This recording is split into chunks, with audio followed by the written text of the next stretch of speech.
13h30 à Kinshasa, mesdames et messieurs, bienvenue dans ce journal télévisé sur Mondico Télévision. À la une de l'actualité, le gouvernement congolais a décidé de mettre en place des mesures préventives afin de protéger les enfants contre l'épidémie de monkeypox sur toute l'étendue de la RDC. Ces stratégies de riposte comprennent entre autres la sensibilisation au niveau des écoles. Les ministres de la Santé publique et sa collègue de l'Éducation nationale sont invités à travailler en synergie sur d'autres dispositions en pratique. C'est ce qui a été décidé lors de la séance de travail que la Première ministre a eue avec le ministre de la Santé publique et les directeurs généraux d'Africa CDC, l'Agence de la santé de l'Union africaine, dans la soirée du mardi 20 août 2024. Les détails dans cet élément.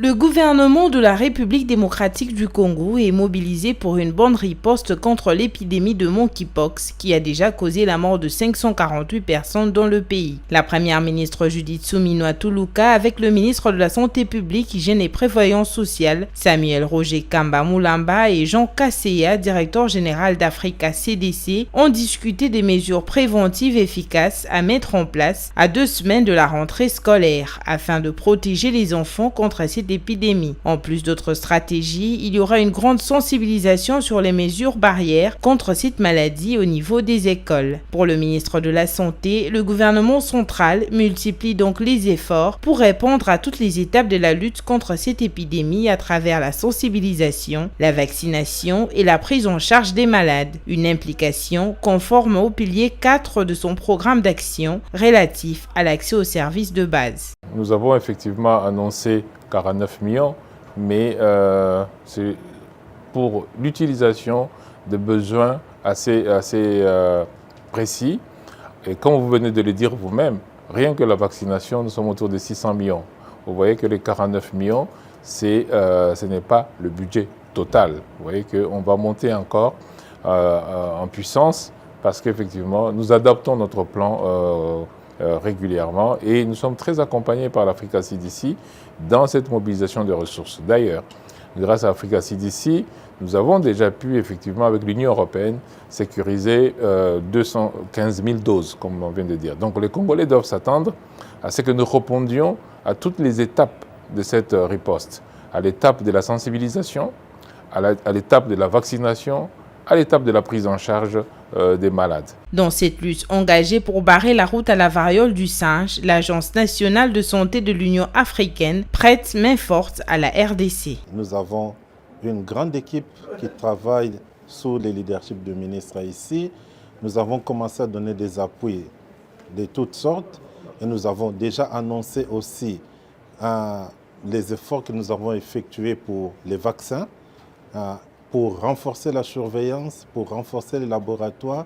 Et nous allons continuer, selon le plan et la vision du gouvernement et du ministre, à appuyer le pays. Selon le ministre de la Santé, depuis le début de l'année, au total, 548 personnes sont déjà décédées à cause de la variole du singe et 15 664 cas potentiels sont enregistrés. Les premiers symptômes des mpox sont la fièvre, les douleurs musculaires, la fatigue et l'apparition d'éruptions cutanées étendues. Cette maladie se transmet essentiellement par contact direct avec une personne infectée, des lésions cutanées ou muqueuses internes comme la bouche, la région génitale et anale et la transmission par voie sexuelle.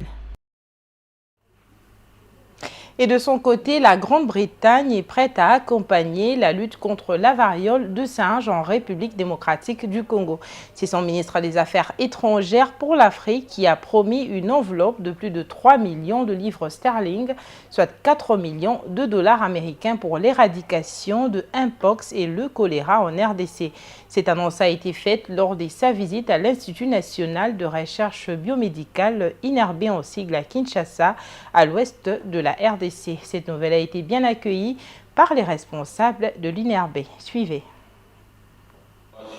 Depuis l'annonce du monkeypox comme une urgence de santé publique au niveau international, continental et national, beaucoup des pays sont prêts à accompagner la République démocratique du Congo, l'un des pays les plus touchés par cette épidémie, avec plus de 16 700 cas, dont plus de 570 décès. Après la Belgique, les États-Unis, le Japon, c'est la Grande-Bretagne qui est prête à appuyer la lutte contre le Mpox dans certaines provinces de la RDC. Avec 3,1 millions de livres sterling, environ 4 millions de dollars américains, ce partenaire de la RDC veut participer à la réponse aux besoins financiers dans la lutte contre le Mpox dans 3 provinces. Ce financement sera dépensé par l'intermédiaire de l'UNICEF. Il va accompagner les priorités mises en exergue pour l'éradication du monkeypox et le choléra dans les provinces du Nord et Sud Kivu à l'est de la RDC. I've been honored and genuinely moved to hear of the collective efforts.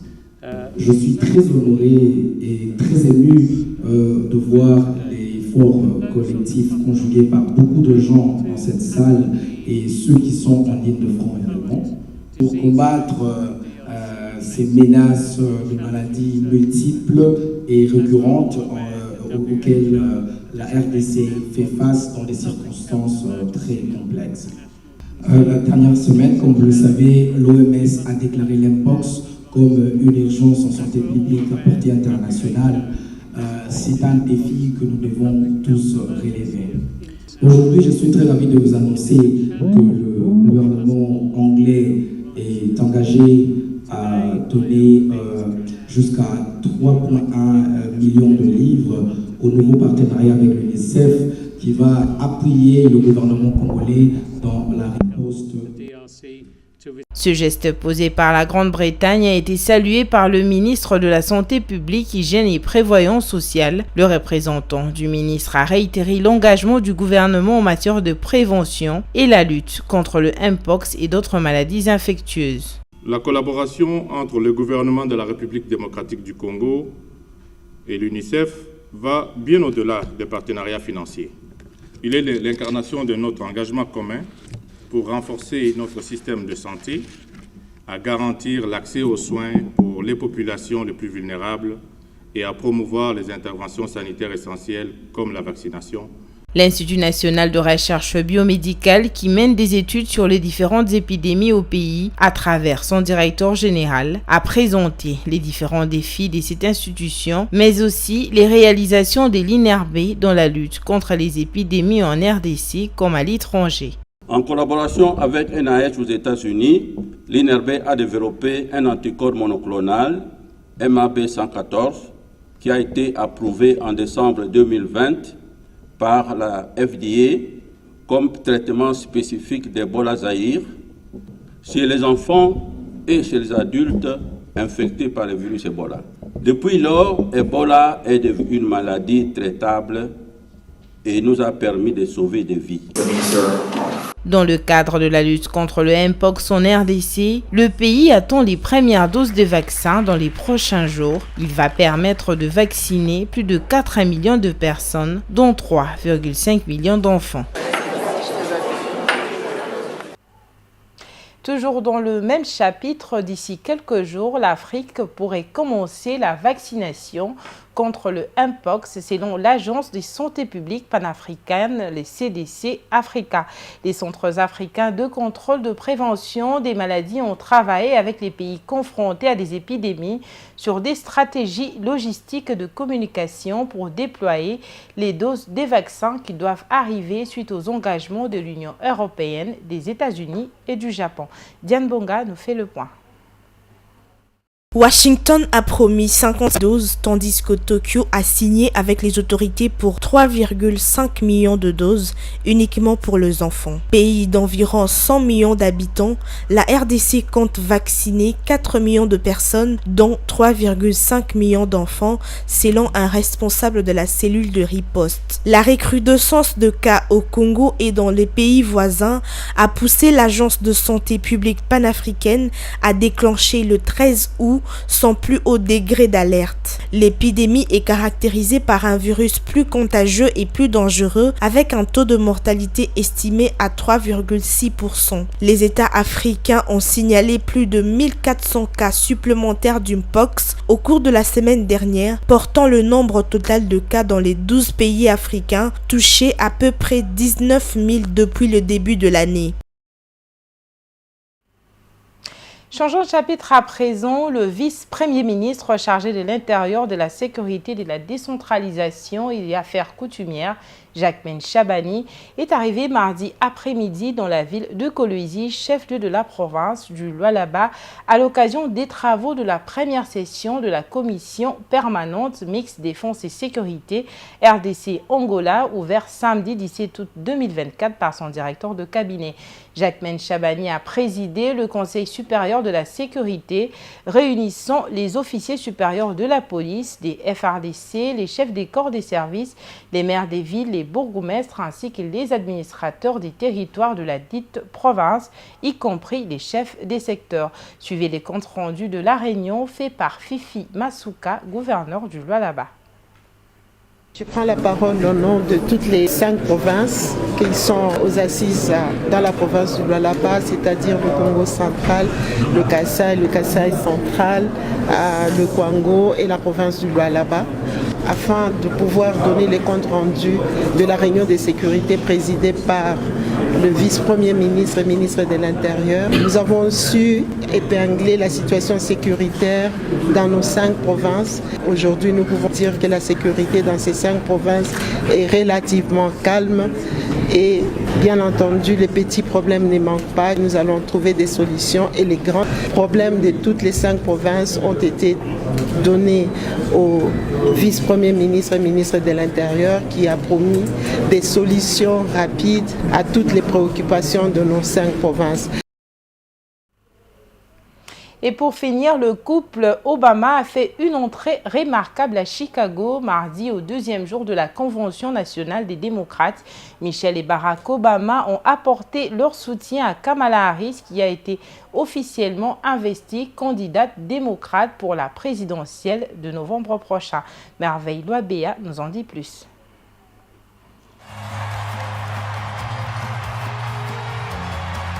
Michelle et Barack Obama ont apporté leur soutien à Kamala Harris qui a été officiellement investie candidate démocrate pour la présidentielle du novembre prochain. Pourquoi devrions-nous accepter cela de la part de quelqu'un qui aspire à notre plus haute fonction ?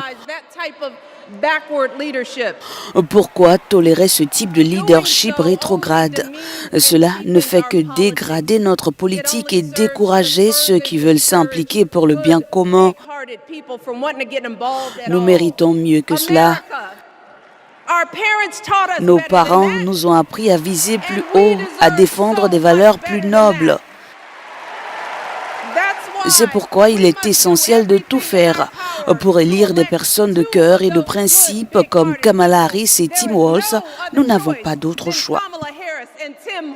Lors de son discours, l'ancien président américain a lancé des cinglantes attaques contre Donald Trump qu'il a comparé à un film d'horreur et invité les Américains à faire confiance au duo Kamala Harris et Tim Walz pour un pays plus uni et généreux. Si nous nous engageons avec une détermination sans précédent et restons fidèles à nos convictions, nous élirons Kamala Harris comme prochaine présidente des États-Unis et Tim Walz comme prochain vice-président. Nous choisirons des dirigeants prêts à défendre l'Amérique pleine d'espoir et tournés vers l'avenir en laquelle nous croyons tous. Ensemble, nous construirons un pays plus sûr et plus juste, plus égalitaire et plus libre.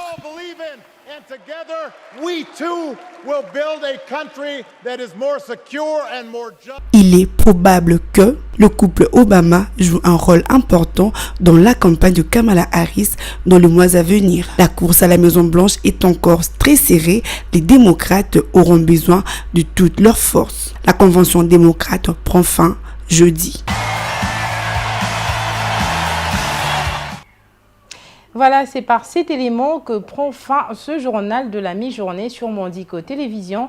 Retrouvez la grande édition à 19h avec Vinigali Junior. D'ici là, bonne suite de programmes sur nos antennes.